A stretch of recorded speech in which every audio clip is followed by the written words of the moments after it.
सो दोस्तों आज है संडे और संडे कमेंट बॉक्स। पिछला संडे कमेंट बॉक्स कवर नहीं कर पाया तो थोड़ा मैं बाहर था। सो आज मैंने थोड़े ज़्यादा कमेंट्स को लिया है जो कि आपके कुछ इंपॉर्टेंट कमेंट्स हैं जो कि सभी के काम आ सकते हैं। तो प्लीज़ से वीडियो को पूरा देखें, कुछ खास कमेंट्स के आंसर इसमें मैंने दिए हैं। अगर आपका कोई कमेंट है तो आस्क ज्ञानी लिख के अपना कमेंट लिख सकते हैं। सो पहले नंबर पर दोस्तों कमेंट है मुमताज़ आलम जी का है। इन्होंने बोला है कि भाई वर्डेनाफिल जो टैबलेट आती है वो अच्छी है या नहीं, सिल्डेनाफिल से या टाडालाफिल से अच्छी होती है या नहीं होती। देखो वर्डेनाफिल एक अलग मॉलिक्यूल होता है, ठीक है।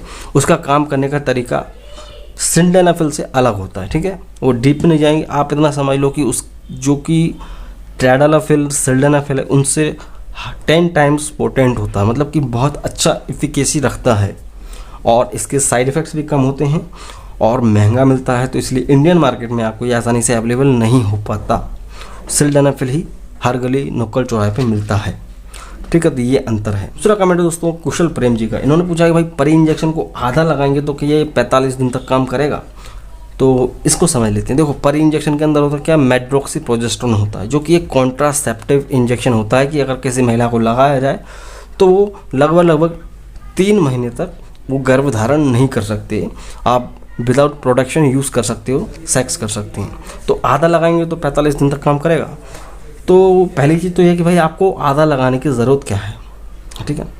जब वो चीज़ 90 डेज तक इफ़ेक्टिव है तो आपको 45 दिन तक ही क्यों? अगर आपको 45 दिन तक ही आपको सेफ सेक्स करना है तो आप कॉन्डोम का यूज़ कर सकते हैं, ठीक है।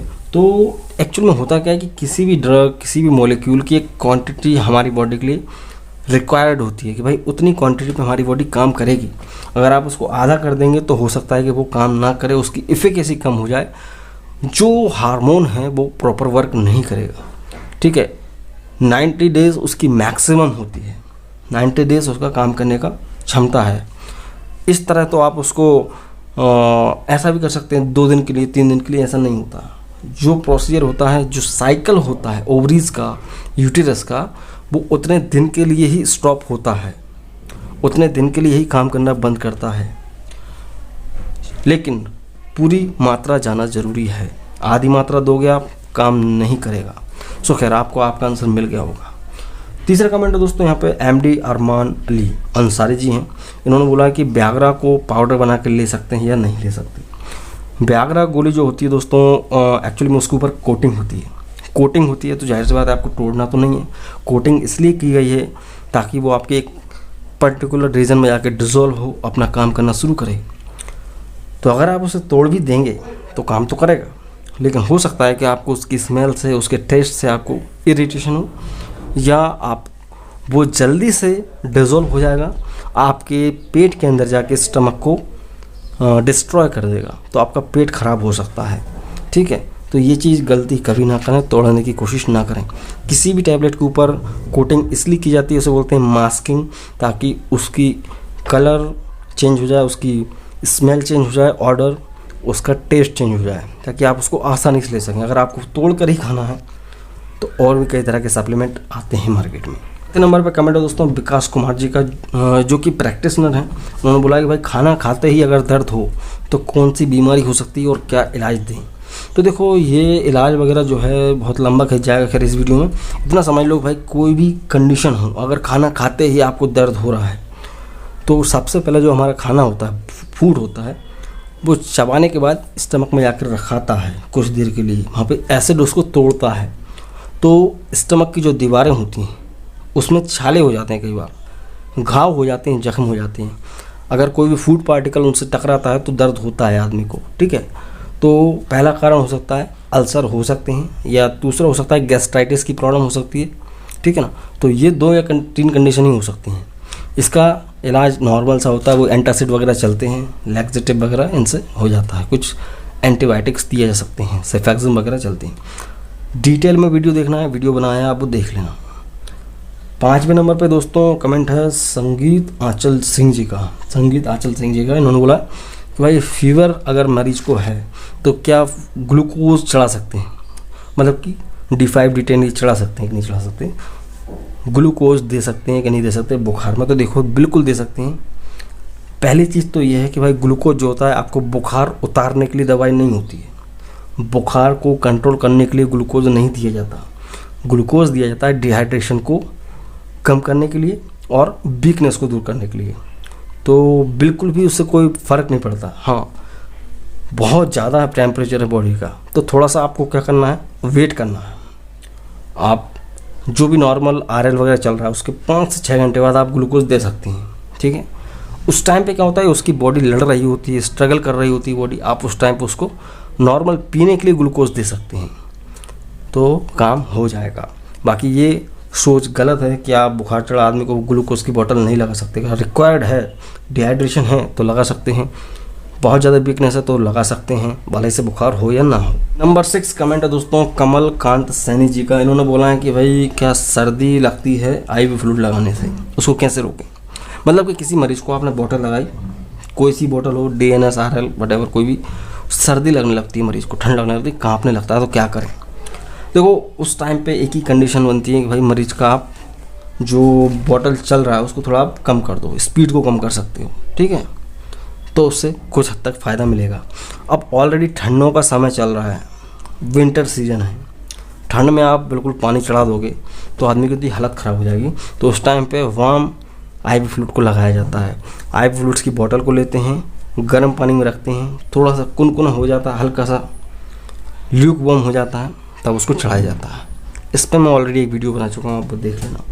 तो इस तरह की कंडीशन से बचने के लिए आप हल्का सा कुनकुना कर सकते हैं पानी को, ठीक है। 7 नंबर पे कमेंट है दोस्तों जो कि है किशन कुमार जी का। इन्होंने बोला है कि भाई कोई व्यक्ति की मृत्यु हो जाती है तो उसकी आंखों को देखकर आप कैसे पता कर सकते हैं कि मौत कितने देर पहले हुई है, कितना टाइम हो चुका है। सो पहली चीज़ आप याद रखो कि आंखों को देखकर टाइम का पता नहीं चलता। आदमी की जो पुतलियाँ होती हैं मरने के बाद डायलेट हो जाती हैं या वहीं के वहीं रुक जाती हैं, चौड़ी हो जाती हैं, ठीक। तो इससे आप ये नहीं कह सकते कितनी देर पहले मृत्यु हुई है। मृत्यु का समय पता करने के लिए सिर्फ और सिर्फ कुछ टेक्निक्स होती हैं जिनमें बोलते हैं विसरल टेम्परेचर। जो हमारे अंदरूनी अंग होते हैं उनका टेम्परेचर कितना कम हो रहा है, कितना है टेम्परेचर, उसके हिसाब से पता लगता है कि आदमी की मौत कितनी देर पहले हुई है। और इस पर मैं डिटेल वीडियो बना चुका हूँ, आप वो देख लेना। 8वें नंबर पे कमेंट लिया है दोस्तों नीतीश कोचे जी का है। इन्होंने पूछा है कि भाई सीनियरेस्ट और मॉन्टेयर LC एक साथ एक दिन ले सकते हैं कि नहीं ले सकते। देखो सीनियरेस्ट की बात की जाए तो उसमें पाया जाता है कि अपना क्लोरोफेनामाइन है, पैरासीटामोल है, फेनिलेफ्रिन है, ये सब है। तो ये फीवर होने पर दें तो ज़्यादा बेहतर होता है। अगर बात करें मॉन्टेयर LC की तो इसमें मॉन्टेलिकास्ट है, लेवोसिट्राजिन है, तो इसमें एक एंटी एलर्जिक है और एक ल्यूकोट्राइन रिसेप्टर होता है, एक एंटागोनिस्ट, ठीक है। तो ये आपको बुखार की कंडीशन में नहीं चलेगा। लेने को ले सकते हैं एक दिन में दोनों साथ, लेकिन गैप रखना पड़ेगा कम से कम 6 घंटे का, ठीक है।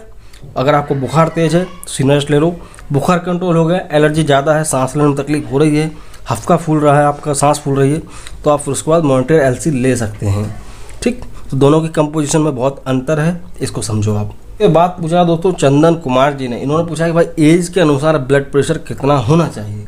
तो देखो हर एज में एक ब्लड प्रेशर की सीमा तय की जाती है, भाई इतना नॉर्मल माना जाएगा हर एक एज ग्रुप में। सपोज किसी व्यक्ति की उम्र है 18 साल, लड़का है, उसकी 18 साल उम्र है, तो उसका जो ब्लड प्रेशर है नॉर्मल माना जाता है 80 से 120। 80 आप उसका सिस्टोलिक मान सकते हैं और 120 उसका डायस्टोलिक मान सकते हैं। वही चलेगा फिर 18 से 40 साल की उम्र के लोगों के ग्रुप के बीच में क्या होगा, 80 से 135 तक चलता है। अभी तो 140 को भी नॉर्मल मान रहे हैं, ठीक है। और 40 से 60 के लोग हैं, उम्र के लोग हैं, महिला और पुरुष को भी, तो 90 से लेके 145 तक जाया जा सकता है। कई बार क्या होता है कि ओल्ड एज में 90 भी नॉर्मल रहता है और 110 90 सिस्टोलिक और 110 डायस्टोलिक, और 110 से लेके 145 तक भी अगर जा रहा है डायस्टोलिक तो वो भी नॉर्मल माना जाता है, ठीक। और 60 से अगर ज़्यादा की उम्र है व्यक्ति की तो उसको 70-90 उसको सिस्टोलिक मान सकते हो, और 140-145 तक डायस्टोलिक नॉर्मल माना जाता है। उसके बाद पूछते हैं दोस्तों मिस्टर सैयद ब्लॉग्स चैनल, इनका शायद चैनल है। इन्होंने पूछा कि भाई ब्लड प्यूरिफाइड कौन सा अच्छा है, बेस्ट ब्लड प्यूरीफायर कौन सा है। तो यहाँ पे एक चीज़ क्लियर कर दूँ दोस्तों, आजकल बहुत ज़्यादा गलत फहमी है लोगों के मन में कि भाई कोई भी जो सिरप आ रहा है दावा कर रहा है ब्लड प्यूरीफाई करने का, तो वो आपका ब्लड को प्यूरीफाई कर देगा, छान देगा। ऐसा कुछ नहीं होता है। जितने भी सिरप होते हैं, टॉनिक होते हैं, वो सिर्फ और सिर्फ आपकी बॉडी में से टॉक्सिन्स को बाहर निकालती हैं। जब ब्लड में से टॉक्सिन्स बाहर निकल जाते हैं तो उसको आप प्यूरीफाइड बोल सकते हो, ठीक है। तो कोई भी ऐसा आपको लगता है आपकी स्टडी के अनुसार, डॉक्टर के अनुसार, कि जो टॉक्सिन्स को बाहर निकाल दे, वो आपके लिए बेस्ट ब्लड प्यूरीफायर होता है। अब पूछा है भाई कौन सा, तो देखो बहुत सारे होते हैं दोस्तों। एक आता है महामंजिष्ठ आता है दोस्तों, महामंजिष्ठ आता है डाबर कंपनी का, वो भी अच्छा है। साफ़ी आता है हमदर्द का, वो भी बहुत अच्छा है। साथ ही बैद्यनाथ का महामंजिष्ठ आदि काढ़ा, वो भी बहुत अच्छा है। तो आपकी इच्छा है, आप जौन सा लेना चाहें ले सकते हैं। फिर पूछा दोस्तों सूरज कुमार वर्मा जी ने कि भाई फीमेल का डिलीवरी डेट कैलकुलेट नहीं कर पाते हैं, हम क्या करें। देखो बहुत ही आसान भाषा में मैंने सिखाया, एक वीडियो बनाया है, वो देख लो, आप पूरा सीख जाएंगे आप, ठीक है। यहाँ इसलिए नहीं बता रहा क्योंकि ये वीडियो लंबा हो जाएगा, तो वीडियो को लिंक में डाल दूंगा डिस्क्रिप्शन में, या तो यहाँ पे आई बटन में मिल जाएगा। बहुत सिंपल है, बहुत ज़्यादा डिफ़िकल्ट नहीं है, ठीक है। उसके बाद पूछा सैफ त्यागी ने कि भाई टाइफॉइड का ट्रीटमेंट बताओ। देखो टाइफॉइड के ऊपर ऑलरेडी वीडियोस हैं, कई सारे वीडियोस हैं मेरे, तो अगर आपको ट्रीटमेंट ही जानना है तो देखो उसमें सेफ्ट्रेक्सोन का इंजेक्शन लगाओ आप। कोई भी व्यक्ति है, आदमी है, 18 साल से ऊपर है, वजन है 50 किलो से ज़्यादा, तो सेफ्ट्रेक्सोन का इंजेक्शन लगाओ, सुबह शाम लगाओ 3 दिन तक, उसका टाइफॉइड ठीक हो जाएगा, बेडाल पॉजिटिव आता है तो, ठीक है। सेफेक्सिम ऑफ्लॉक्सासिन की टैबलेट चलाई जा सकती है साथ में, सुबह शाम 3 से 4 दिन तक। उसके अलावा कोई मल्टीविटामिन है वो दे सकते हैं, पैरासीटामोल बुखार को मेंटेन करने के लिए दे सकते हैं। यही सब एक नॉर्मल सा ट्रीटमेंट चलता है टाइफॉइड में, कोई अलग से कोई रॉकेट साइंस नहीं होता है। गलती कहाँ होती है, आदमी झाड़ फूक में फंस जाता है, उसका टाइफॉइड बिगड़ जाता है इन द सेंस कि वो क्रॉनिक कंडीशन में सीवियर हो जाता है, फिर हैवी एंटीबायोटिक्स चलते हैं, ठीक है। तो आप समझ गए होंगे। उसके अलावा पूछा दोस्तों सुमित यादव जी ने कि भाई पेनिड्योर इंजेक्शन लगाते हैं तो जम जाता है, ऐसा क्यों होता है। पेनिड्योर नहीं जानते, एक पेनिसिलिन इंजेक्शन होता है, एंटीबायोटिक है। तो ये जमने की बात तो मानी जा सकती है, भाई वो जम जाता है टेम्परेचर में उतार चढ़ाव होने की वजह से, लेकिन लगाते ही जम जाए ये गलत बात है। ये हो सकता है कि आपके साथ 1-2 बार हो गया होगा, बट ऐसा नॉर्मली नहीं होता, ठीक है। हाँ, नियमित टेम्परेचर पर अगर आप उसको रखेंगे और प्रॉपर सावधानी पूर्वक लगाएंगे तो कभी भी नहीं जमता। सेकंड लास्ट दोस्तों महेंद्र कुमार जी ने पूछा है कि रात में ज़्यादा डाइट लेने से नाइटफॉल हो जाता है, मतलब कि स्वप्न दोष हो जाता है, तो ऐसा क्यों है।